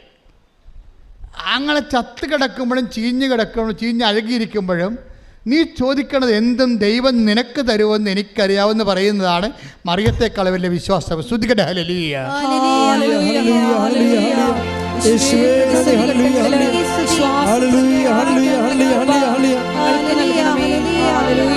അവളോട്, ആ മാർത്തായോട് ഈശോ പറയുന്നൊരു ഉത്തരമുണ്ട്. എന്താ പറയണത്? നിന്റെ സഹോദരൻ ഉയർത്തെഴുന്നേൽക്കും. അപ്പോൾ അതിനും തിരിച്ച് മാർത്ത പറയുന്ന ഉത്തരവുണ്ട്. എന്താണ്? അന്തിമനാളിൽ പുനരുദ്ധാന ഘട്ടത്തിൽ, അല്ലാതെ ഈ ജീവിതത്തിലല്ല, അന്തിമനാളിൽ പുനരുദ്ധാന ഘട്ടത്തിൽ അവൻ ഉയർത്തെഴുന്നേൽക്കുമെന്ന് എനിക്കറിയാം. അപ്പോൾ ഈശോ പറയുന്ന ഉത്തരവുണ്ട്. എന്താണ്? ഞാനാണ് പുനരുദ്ധാനവും ജീവനും. എൻ്റെ ദൈവമേ, ഞാനാണ് പുനരുദ്ധാനവും ജീവനും വന്ന് എന്നോടും നിന്നോടും ഈശോ ഇന്നും പറയുമ്പോൾ ഓർക്കണം. പറയാതെ പറഞ്ഞ സമയങ്ങൾ ഈശോ നമ്മുടെ പ്രാർത്ഥനയ്ക്ക് ഉത്തരം കാണിക്കാതെ ഭാവി നടന്നു പോകുന്ന, ആ ഉത്തരം നൽകാതെ നമ്മൾ ഭാവിച്ചുകൊണ്ട് കടന്നു പോകുന്ന സമയങ്ങളാണ്. എൻ്റെയും നിൻ്റെയും പ്രാർത്ഥനയ്ക്ക് ഒന്നാം യാമത്തിലും രണ്ടാം യാമത്തിലും മൂന്നാം യാമത്തിലും മറുപടി നൽകാതെ ഈശോ കടന്നു പോകുമ്പോൾ ഓർക്കുക, നീ ചിന്തിക്കേണ്ടത് നിത്യതയെക്കുറിച്ചാണെന്നും നിത്യതയോട് ചേർന്ന് നിൽക്കുന്നുവെന്ന്. മാർത്തായെപ്പോലെ പറയണം, കർത്താവേ, അന്തിമനാളിൽ, ഈ നാളിലല്ലെങ്കിൽ, ഈ കാലഘട്ടത്തിലല്ലെങ്കിൽ, ഈ സമയത്തിലല്ലെങ്കിൽ, നിനക്ക് ഈ സമയം മാത്രമല്ല ഉള്ളത്, നിൻ്റെ കാലത്ത് അന്ത്യമുണ്ടാകത്തില്ല. അന്തിമനാളിൽ പുനരുദ്ധാന ഘട്ടമുണ്ട്. അന്ന് നീ എൻ്റെ പ്രാർത്ഥനയ്ക്ക് ഉത്തരം തരുമെന്നറിയാം. ഉത്തരം തരാതെ ഇരിക്കത്തില്ലെന്ന് എനിക്കറിയാം. ഞാൻ വിശ്വസിക്കുന്നു പറയുമ്പോഴേ ഈശോ മറിച്ച് പറയുന്ന വാർത്തമാനം എന്താണ്? I am the life, I am the resurrection. ഞാനാണ് പുനരുദ്ധാനം, ഞാനാണ് ജീവനെന്ന്. അങ്ങനെ ലോകത്തിലൊരു മതസ്ഥാപകരും പറഞ്ഞിട്ടില്ല. മനുഷ്യരാശിയുടെ മുഖത്ത് നോക്കിയിട്ട് ഇന്ന് വരെ ഒരു മതസ്ഥാപകരും പറയാത്ത ഒരു വാക്കാണ് I am the life, I am the resurrection. ഞാനാണ് ജീവൻ, ഞാനാണ് പുനരുദ്ധാനമെങ്കിൽ ആ ക്രിസ്തു വിശ്വസിക്കുന്ന നിനക്ക് ഈ താൽക്കാലികമായ കാലഘട്ടത്തിൽ പ്രാർത്ഥനയ്ക്ക് ഉത്തരം ലഭിച്ചില്ലെങ്കിൽ പ്രാർത്ഥനയ്ക്ക് ഉത്തരം തരികയില്ല എന്നല്ല, ആ തരുന്നൊരു കാലത്ത് നീ കർത്താവുമായി അവൻ്റെ കൂടെ നിത്യതയിൽ പാർക്കും. കൈയടിച്ച് കർത്താവ് ശ്രുതികളുടെ പരമദിവ്യകാരണത്തിന്. അപ്പോൾ നിങ്ങൾ എന്നോട് ചോദിക്കും, ഈ 4-ാം യാമത്തിലാണ് കർത്താവ് വരണമെങ്കിൽ ഈ നിത്യത മാത്രമേ കിട്ടത്തുള്ളൂ എന്ന്. അല്ല, അവൻ പുഷ്പം പോലെ ലാസം ഉയർപ്പിച്ച് മാർത്തയ്ക്കും മേരികത്തിനും കൊടുക്കും. അതാണ് ഈശോ. ഈ 4-ാം യാമത്തിൽ വന്നാലും എൻ്റെ ദൈവവേദനെ നീ ഉടമ്പടി വെച്ചിരിക്കുന്ന 6 കാര്യങ്ങളും കർത്താവ് നിനക്ക് ചെയ്തു തരും. കൈയടിച്ച് കഥടലി. എന്നിലൂടെ കർത്താവ് ഇത്രേ പറഞ്ഞിട്ടുള്ളൂ. കർത്താവിൻ്റെ ഒരു ഹിഡൻ ആയിട്ടുള്ള ഒരു ബിഹേവിയറാണ് എങ്ങനെ കടന്നു പോകാൻ ഭാവിക്കണത്. നമുക്ക് വേണമെങ്കിൽ 24 വായിക്കാം. 24 വായിച്ചോളൂ. ലുക്ക 24:28. ശ്രുതികട്ടെ ഹല്ലേലൂയ. ലുക്ക 24:28. അവർ എത്തേണ്ടിയിരുന്ന ഗ്രാമത്തോടടുത്ത്. എമ്മാവസിലേക്ക് പോകുന്ന ശിഷ്യന്മാരെ കുറിച്ച് പറയണം കേട്ടോ. കർത്താവ് മരിച്ചു കഴിഞ്ഞു. കൂടെ ഉണ്ടായിരുന്ന മർക്കോസ് വരെ തുണിയില്ലാതെ ഓടിക്കളഞ്ഞു. പത്രോസ് കഴുകി പീലാത്തോസ് കഴുകി. പത്രോസ് കർത്താവിനെ തള്ളിപ്പറഞ്ഞു. അപ്പോസ്തലന്മാരൊക്കെ സ്ഥലം വിട്ടു. ആരുമില്ലാണ്ടായി. ക്ലയോഫാസ് നാട് വിട്ടുപോയി. അതാണ് ക്ലയോഫാസ്. ഇപ്പോൾ ഉണ്ടായിരുന്ന ശിഷ്യനാണ്. ക്ലയോഫാസിൻ്റെ ഭാര്യ കുറിച്ച് ഇവിടെ ഉണ്ടായിരുന്നത് വെള്ളിയാഴ്ച. പെണ്ണുമ്പോൾ അവിടെ തന്നെ താമസിക്കാൻ തുടങ്ങി തീരുമാനിച്ച കാരണം ഭർത്താവ് ഡൈവേഴ്സായി പോവുകയാണ്. അയാളുടെ നാട്ടിലോട്ട് പോവുകയാണ്. എമ്മാവസിലേക്ക് പോവുകയാണ് ക്ലയോഫാസ്. അങ്ങനെ പോകുന്ന ക്ലയോഫാസ് ഭാര്യയുടെ അക്കൗണ്ടിൽ മാത്രമാണ് ഈ മനുഷ്യനെ തിരക്കി കർത്താവ് പോണത്. ഓർക്കുക ദൈവവേദലെ, നീയും ദൈവമായിട്ട് പിന്തിരിഞ്ഞ് പോയാലും ശരി, നിൻ്റെ വൈഫ് കർത്താവുമായിട്ട് ബന്ധമുണ്ടെങ്കിൽ കർത്താവ് നിന്നെ ഏറ്റെടുത്തിരിക്കും. ശ്രദ്ധിക്കട്ടെ. ഈ നാട് വിട്ടു പോകുന്ന ആളിൻ്റെ കൂടെയും ഒരു വഴിയാത്രക്കാരനായി അവന് പ്രശംസ കൊടുക്കുകയാണ്. അതാണ് എമ്മാവസിലെ സംഭവം. വായിച്ചുള്ള ആ ഭാഗങ്ങളൊന്നുകൂടി. ലൂക്ക 24:28. ലൂക്ക 24:28. അവർ എത്തേണ്ടിയിരുന്ന ഗ്രാമത്തോടടുത്തു. അവർ എത്തേണ്ടിയിരുന്ന എമ്മാവൂസിന്റെ അടുത്തെന്ന് അർത്ഥം. അവനാകട്ടെ യാത്ര തുടരുകയാണെന്ന് ഭാവിച്ചു. അതേ ഭാവിച്ചു. പിന്നെ അവനാണ്ടല്ലേ, അവനാവട്ടെ, ഇത് കയ്യിരിപ്പാണ്. ഇത് കാര്യം മനസ്സിലാക്കാതെ നമ്മൾ മരമറിയാതെ കൊടിയിടരുത്. കർത്താവിൻ്റെ സ്വഭാവങ്ങൾ അറിയണം. അതായത് അത് നിസ്സാര സമയത്തൊന്നുമല്ല ഭാവിക്കണത്. ഇത് കുരിശുമരണം കഴിഞ്ഞ് ഓരോരുത്തന്മാർ കരിയുമ്പോൾ വിരകാൻ കയ്യിലെന്ന് പറഞ്ഞാൽ കയ്യിൽ പോലും ഇല്ലാത്തൊരു കാലമാണ്. എമ്മാവൂസിലേക്ക് ശിഷ്യന്മാർ നാടുവിട്ട് പോവുകയാണ്. അത്രയും ക്ലേശമായ സമയത്തും കർത്താവ് ഭാവിച്ചെന്ന് എഴുതിയിരിക്കണത്. അവരെ കടന്നു പോകാൻ ഭാവിച്ചു. അപ്പോൾ അവരെന്നാ പറയണമെന്ന് നോക്കിയേ, അവർ അവനെ നിർബന്ധിച്ചുകൊണ്ട് പറഞ്ഞു. നിർബന്ധിച്ചു. കണ്ട ഇവിടെ വിഷയം. അവിടെ സാധാരണ വിളിച്ച് ഇന്ന് തോന്നിയിട്ട് കാര്യമില്ല, നിർബന്ധിക്കണോ. ഇൻറ്റിമസിയുടെ വിഷയം നിർബന്ധമാണ് അവിടെ വരുന്നത്.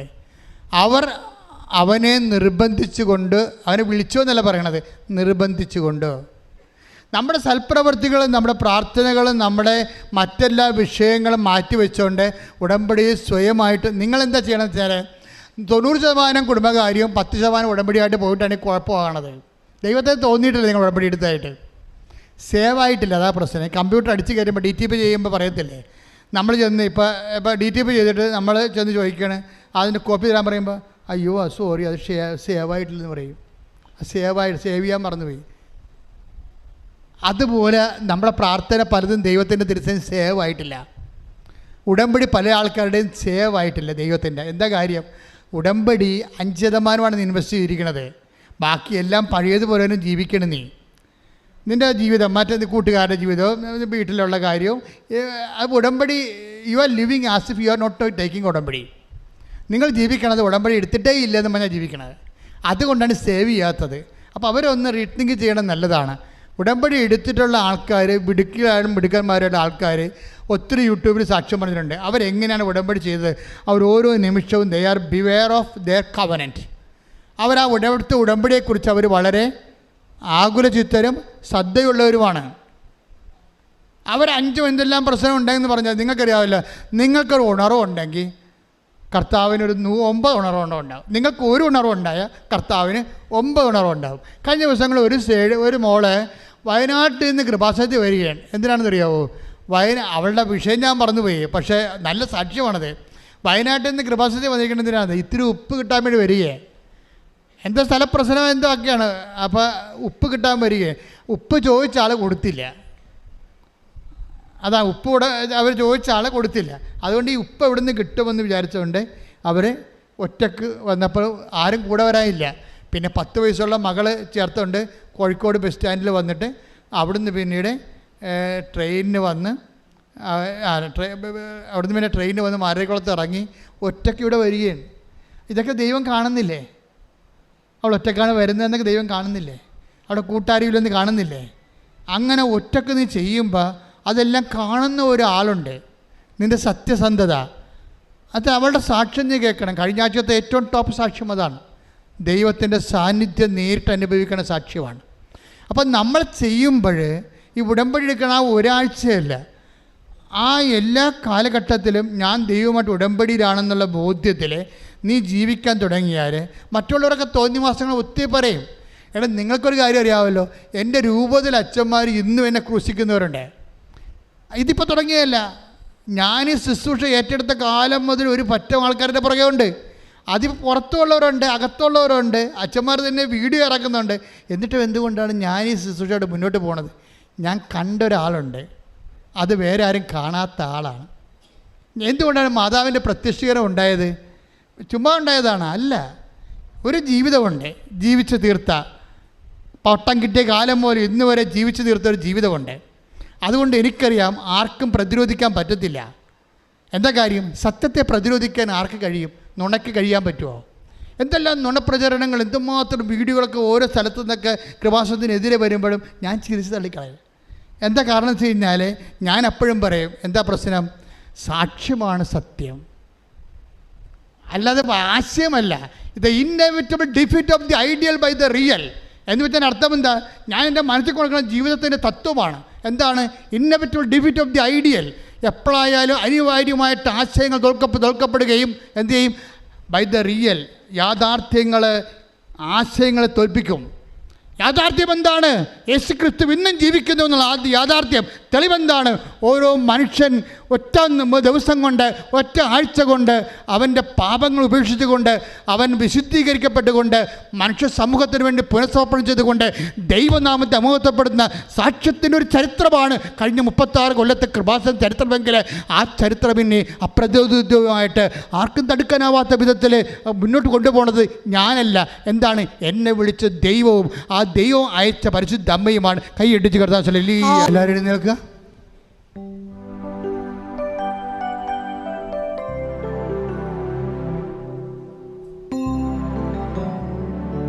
എൻ്റെ മക്കളെ, രോഗമുള്ളവരെ, ഇവിടെ തീർത്ഥാടനത്തിൽ നിൽക്കുന്നവർ, മാതാവിൻ്റെ മുമ്പിൽ നിൽക്കുന്നവരും ഓൺലൈനിൽ മാതാവിൻ്റെ മുമ്പിൽ നിൽക്കുന്നവരും രോഗമുള്ളിടത്ത് കൈകൾ വെക്കുക.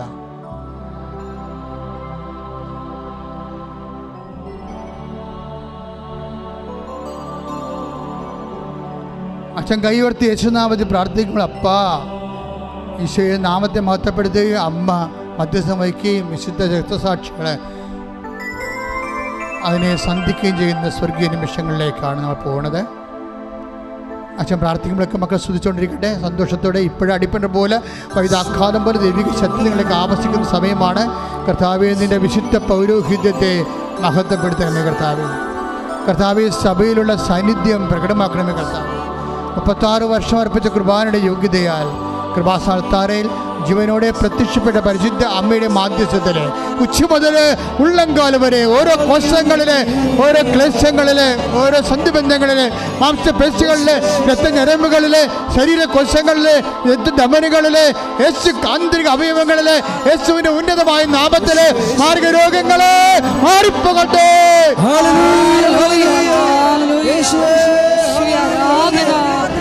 ആരാധന. ഈശോയെ, ഞങ്ങളുടെ രോഗങ്ങളെ ഏറ്റെടുക്കണമേ എന്ന് പ്രാർത്ഥിക്കുന്നു. സാക്ഷികളാക്കി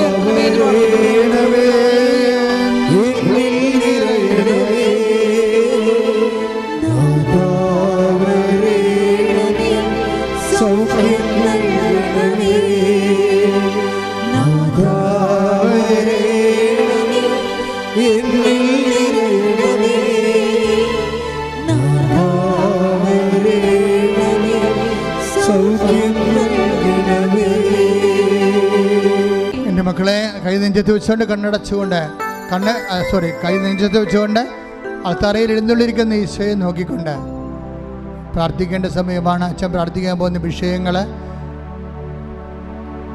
രോഗികളായി കിടപ്പിലായി പോയവര്, അവരെ അടിപ്പിടർ പോലെ വൈദാഘാതം ദൈവികമായ ശക്തി അവരിലേക്ക് ആവസിക്കുന്നതിന് വേണ്ടി പ്രാർത്ഥിക്കാൻ പോകുന്ന മക്കളില്ലാത്തവര്, ഗർഭനാളികൾ ശോഷിച്ചു പോയവര്, ഗർഭമുണ്ടായിട്ട് അത് കട്ട് ചെയ്ത് കളഞ്ഞവര്, ബീജത്തിന് ഓട്ടമില്ലാത്തവര്, കൗണ്ടില്ലാത്തവര്, അവരെല്ലാം സമർപ്പിച്ച് പ്രാർത്ഥിക്കുന്ന സമയമാണ്.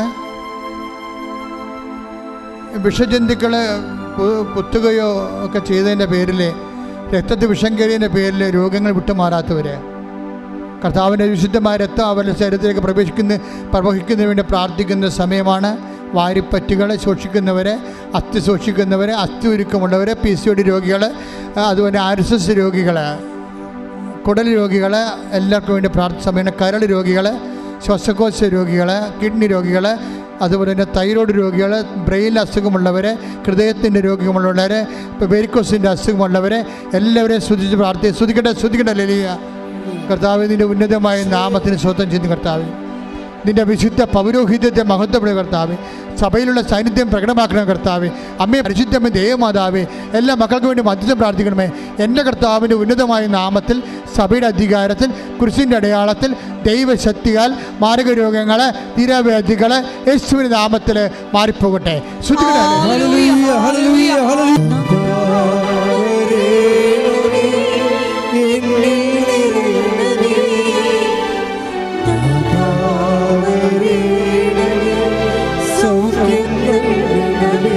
പ്രിയപ്പെട്ടവരെ, ഉടമ്പടി എടുത്തിരിക്കുന്ന മുഴുവൻ വിഷയങ്ങൾ പരിശുദ്ധ അമ്മയുടെ സാന്നിധ്യത്തിൽ ഈശോനെ ഏൽപ്പിക്കുന്ന സമയമാണ്. ഉടമ്പടി വിഷയങ്ങളെന്ന് പറയുമ്പോൾ ജോലിയില്ലാത്തവർ, വിസ പ്രോസസ്സിൽ ഇരിക്കുന്നവർ, ഓഫർ ലെറ്റർ വന്നിട്ട് പോകാൻ പറ്റാത്തവർ, സാമ്പത്തികമായിട്ട് ലോൺ കിട്ടാത്തവർ, വീട് വിൽക്കാനുള്ളവർ, സ്ഥലം വിൽക്കാനുള്ളവർ, വാങ്ങാനുള്ളവർ, വഴിയില്ലാത്തവർ, പഠനത്തിന് പ്രയാസമുള്ളവർ, പഠിക്കാൻ പറ്റാത്തവർ, പരീക്ഷ തോക്കുന്നവർ, വീണ്ടും പരീക്ഷ എഴുതാൻ പോകുന്നവർ, വിവാഹം ഒത്തുവരാത്തവർ, അവരെല്ലാവരും സമർപ്പിച്ച് പ്രാർത്ഥിക്കുന്ന സമയമാണ്. കർത്താവേ, അങ്ങയുടെ മക്കളെ ഇപ്പോഴ് കണ്ണീരോടെ ഓരോ വിഷയങ്ങൾ സമർപ്പിച്ചുകൊണ്ട് പ്രാർത്ഥിക്കുന്നു. കർത്താവേ, നിൻ്റെ വിശുദ്ധ പൗരോഹിത്യത്തെ മഹത്വപ്പെടുത്തണമേ. കർത്താവേ, നിൻ്റെ തിരുമുറുപാട് നാണിപ്പെടുത്താവുന്ന വലതുകരം ഓരോ മക്കളുടെ വിഷയങ്ങളിൽ അങ്ങ് വയ്ക്കണമെന്ന് പ്രാർത്ഥിക്കുന്നു. എല്ലാ സ്ഥലങ്ങളും, വിട്ടുമാറാത്ത സ്ഥലങ്ങളിൽ കർത്താവിൻ്റെ വിശുദ്ധ രക്തം പ്രവഹിക്കട്ടെ എന്ന് പ്രാർത്ഥിക്കുന്നു.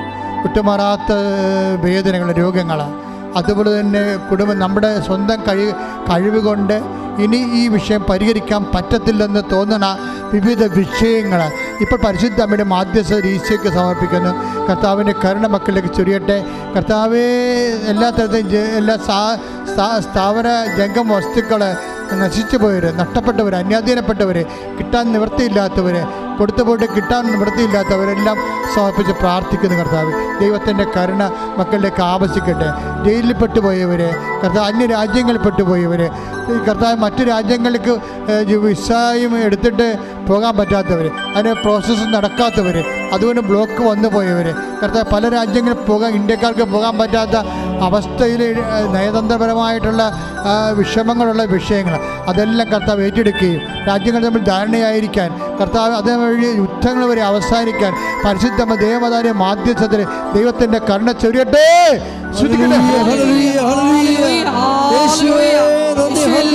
ദുരിതങ്ങളെ ഏറ്റെടുക്കണമേ എന്ന് പ്രാർത്ഥിക്കുന്നു. ഞങ്ങളെ സാക്ഷികളാക്കി ഉയർത്തണമേ എന്ന് പ്രാർത്ഥിക്കുന്നു.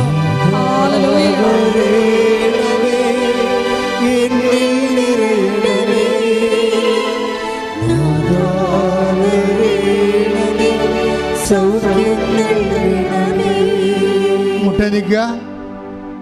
എൻ്റെ വിഷയം ഇതിലേക്ക് അച്ഛൻ പറഞ്ഞില്ലല്ലോ എന്ന് ഓർത്തൊരു വിഷമിക്കുന്നവരെ വിഷമിക്കേണ്ട. മാതാവ് ഇപ്പോൾ എന്നോട് പറഞ്ഞിട്ടുണ്ട്, അങ്ങനെ ഒരു ഓർമ്മ എൻ്റെ മനസ്സിൽ ഈശോ തന്ന് അവർക്ക് വേണ്ടി പ്രത്യേകം പ്രാർത്ഥിക്കണമെന്ന്. നിങ്ങളിപ്പോൾ തന്നെ അച്ഛനോട് അച്ഛൻ്റെ വിഷയം പറഞ്ഞിരുന്നെങ്കിൽ എന്ന് ആഗ്രഹിച്ചവരെ ഇപ്പോൾ ആ വിഷയം നേരിട്ട് ഈ ദിവ്യകാരുണ്യ തിരുസേനയിൽ സമർപ്പിക്കുക. ആ വിഷയത്തിൻ്റെ മേലെ ദൈവിക തീരുമാനം, ആശീർവാദം ലഭിക്കാൻ പോവുകയാണ്. ഇപ്പോൾ ദിവ്യകൃപാനയുടെ ആശീർവാദം ലഭിക്കും. 2 മിനിറ്റ് നിങ്ങൾ അച്ഛൻ ഓർക്കാത്ത കാര്യങ്ങൾ, പറയാത്ത വിഷയങ്ങളുടെ മേലെ നിങ്ങൾ ഓർത്ത് ഇപ്പോഴ് ഓൺലൈനിലായാലും ഇവിടെ ആയാലും പരിശുദ്ധ അമ്മയുടെ മധ്യസ്ഥത്തിന് ഈശോയ്ക്ക് സമർപ്പിക്കുക.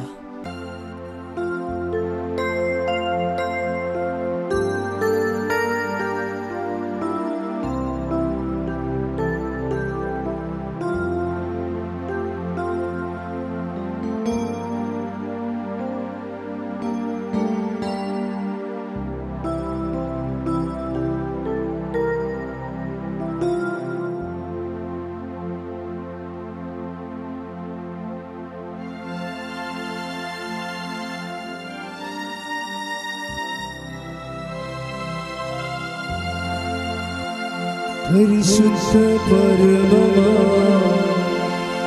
ദിവ്യകാരുണ്യമേ, ഇന്നും അങ്ങേക്ക് ആരാധന.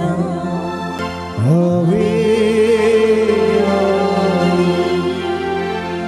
ആവേ